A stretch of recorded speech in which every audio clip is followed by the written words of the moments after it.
This was the day we had a good look at what Donald Trump's Georgia election interference trial might look like. The first big hearing in the case got underway earlier today, and we learned how prosecutors plan to move this thing forward. We will contend that a trial of these 19 co-defendants will take 4 months, and that does not include jury selection. There are in excess of 150 witnesses that the state intends to call. You heard that right. In excess of 150 witnesses. Prosecutors want to start the trial as early as next month. Well, Judge Scott McAfee called their plan basically unrealistic given the size of this case. The hearing also dealt with two of Trump's co-defendants. Kenneth Chesebro, yes, we've been calling him Cheesebro for the last few weeks. Well, guess what? Today we learned it's Chesebro and Sidney Powell. They have both asked for speedy trials, and they want to be tried separately.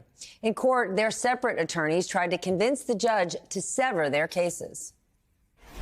Why should Mr. Chesebro have to deal with a jury who's going to sit there for weeks, if not months, and listen to all of this evidence related to Coffee County and Miss Powell? He's never been there. He's never met Miss Powell. He's never emailed, texted, or called her. He's never spoken with her directly or indirectly. All of my efforts is going to get washed away in days or weeks of testimony, perhaps, about the Constitution and whether or not and under what circumstances alternative electors can be put in place and whether the legal opinions of Mr. Chesebro and others have any sort of legal validity. All of that is going to be prejudicial to my client. But the lawyers for the district attorney's office, they weren't buying any of those arguments. So we've heard a lot from both defendants about they didn't know the other people. They were located thousands of miles apart. They didn't even know that the other parts of the conspiracy were going on. But the case law is clear that that does not matter. Of course, anytime a person enters into a conspiracy, they are liable for all of the acts of all of their co-conspirators. And that's it. Evidence against one is evidence against all. Both sides made their cases, and the judge ruled against Chesebro and Powell, and they will be tried together on October 23rd. Meanwhile, Fani Willis is already looking ahead to jury selection. Today, she filed a motion to keep trial jurors' names secret during any upcoming trial.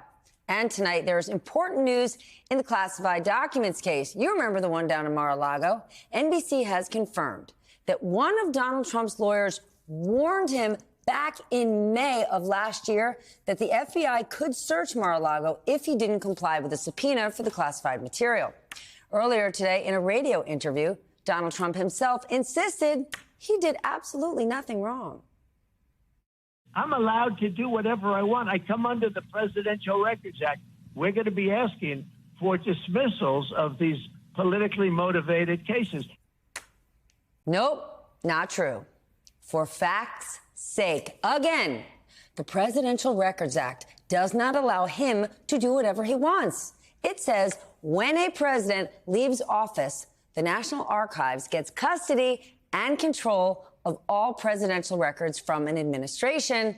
At this point, I'm just going to record myself saying that and just keep hitting replay every time former President Donald Trump pushes that lie.